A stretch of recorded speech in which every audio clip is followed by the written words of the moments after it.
श्री राम ज्योतिष India YouTube channel में सभी ज्योतिष प्रेमियों का स्वागत है। आज की कक्षा का विषय है शुभ और अशुभ दशा का गोचर और उसका प्रभाव किस प्रकार से देख सकते हैं। एक जन्म पत्रिका विश्लेषण के आधार पर उसका विश्लेषण करेंगे। जब खराब दशा चल रही हो, ग्रहों का गोचर भी खराब हो और कोई हमें शुभ कार्य करना हो, तो हमें विशेषकर किन बातों का ध्यान रखना चाहिए और किस समय पर हमें वह शुभ कार्य करना चाहिए। शनि का, गुरु का दोहरा गोचर खराब हो और कोई भूमि भवन आदि खरीदना हो, गृह प्रवेश करना हो, कोई नया व्यवसाय बढ़ाना हो, किसी नई नौकरी की तलाश हो, तो किस वक्त में हमें उनका विचार करना चाहिए। जब हम किसी अच्छे समय पर काम करें तो उसमें हमें सफलता के प्रतिशत बढ़ जाएं। तो इसी प्रकार के विचार को लेकर एक जन्म पत्रिका मेरे पास आई। उसको किस तरह से उपयोग किया जाए, किस तरह से खराब दशा में भी, खराब गोचर होने पर भी जातक को एक शुभ समय का संकेत दिया जा सकता है, उस पर विचार करेंगे ताकि आप लोगों के सीखने के लिए एक उचित माध्यम आपको प्राप्त हो सके। तो प्रस्तुत है आपके सामने एक जन्म पत्रिका जो कुंभ लग्न की जन्म पत्रिका है। लग्न के और ग्रहों के अंश आपके सामने लिख कर दिए गए हैं। लग्न वर्गोत्तम है, अच्छी लग्न है और लग्न के स्वामी का केंद्र में बैठना और उत्तम योग होता है। यहाँ पर आत्मकारक मंगल है जो द्वादश में है, उच्च राशि में है, लेकिन 12वें भाव में राहु के साथ अंगारक दोष बनाकर बैठा हुआ है। इसके अलावा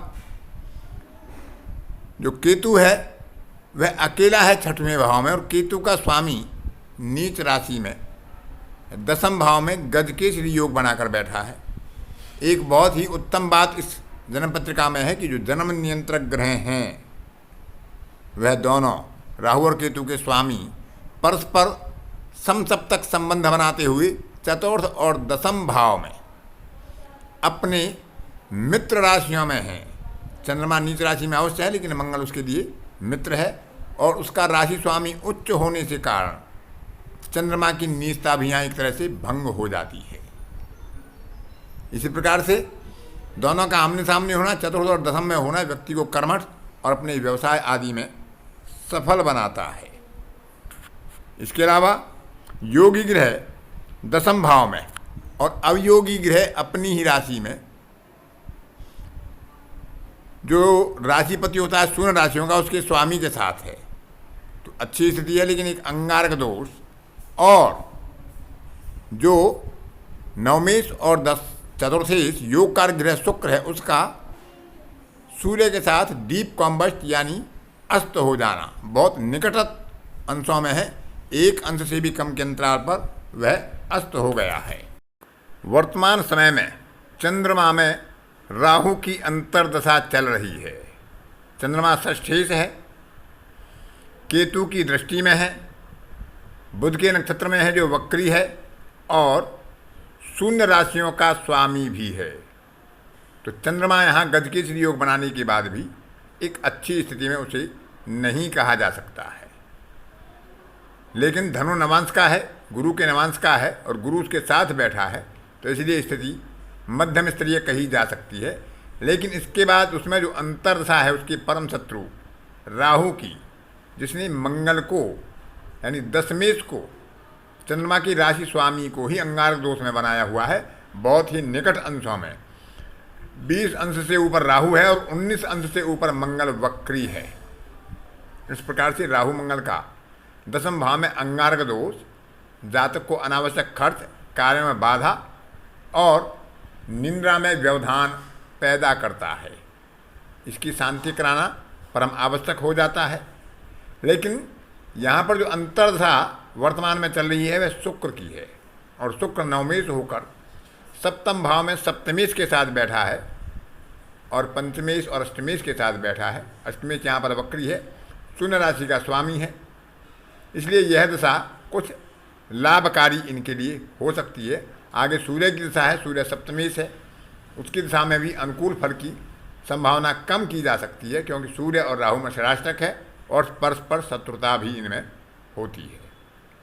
इसके अलावा हम गोचर का विचार करें तो शनि इस टाइम चंद्रमा से ढैया में गोचर कर रहे हैं और गुरु का गोचर चंद्रमा से 6वें भाव में है, यानी दोनों का दोहरा गोचर शनि और गुरु का खराब स्थिति में है, जो जातक के लिए तनाव की स्थिति पैदा करता है। लेकिन राहु जो अंतरदशा का स्वामी है वह गोचर में इस समय चंद्रमा से 6वें भाव में गोचर कर रहा है मंगल के घर में, और मंगल यहाँ पर उच्च का है और मंगल का गोचर भी इस समय चंद्रमा से 10वें भाव में हो रहा है। तो इस तरह से राहु का गोचर अच्छा होना जातक के लिए कहीं ना कहीं एक सांत्वना भरा संकेत दिखलाता है। अब इस समय में इन्हें कोई अच्छा कार्य, कोई नया कार्य करना चाहिए, भूमि भवन आदि खरीदना चाहिए, कोई वाहन आदि क्रिया करना चाहिए, तो उसके लिए कौन सा समय उपयुक्त हो सकता है? ऐसे में जबकि शनि और गुरु दोनों का गोचर खराब हो, 6वें भाव के स्वामी और 12वें भाव में बैठने वाले ग्रह की दशा अंतरदशाएँ चल रही हों, लेकिन अंतरदशा एक योग कारक की है।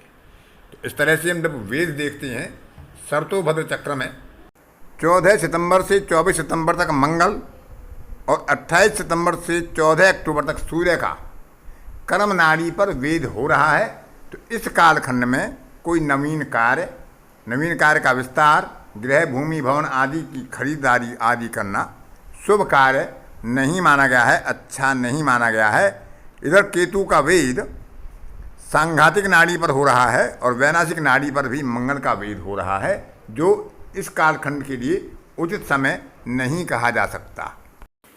शनि की ढैया होने के बावजूद शनि पर कोई विपरीत वेद 14 जनवरी से पहले नहीं बन रहा है। 14 जनवरी से मार्च के प्रथम सप्ताह तक शनि पर विपरीत वेद रहेगा, जो शुभ कार्यों के लिए अच्छा रहेगा। इसमें कुछ नवीन गृह निर्माण आदि, भूमि भवन की क्रिया विक्रिया कर सकते हैं। लेकिन वर्तमान में भी क्योंकि शुक्र का प्रत्यंतर चल रहा है, तो इसमें भी चतुर्थेश की दशा अंतर्दशा प्रत्यंतर दशा में विचार किया जा सकता है, उन तारीखों को छोड़कर जिनमें कर्म नाड़ी और सांघातिक नाड़ी आदि पर सर्वतोभद्र चक्र में वेद हो रहा है क्रूर ग्रहों का, तो उनको बचाते हुए ऐसे कार्य किए जा सकते हैं। नवंबर दिसंबर में स्वास्थ्य का विशेष ध्यान रखना चाहिए, क्योंकि नवंबर दिसंबर का समय कुछ प्रतिकूल दिखाई देता है। चंद्रमा के प्रत्यंतर में रोग, शत्रु और चोर आदि से धन आदि की और स्वास्थ्य आदि की रक्षा करना बहुत ही आवश्यक होगा।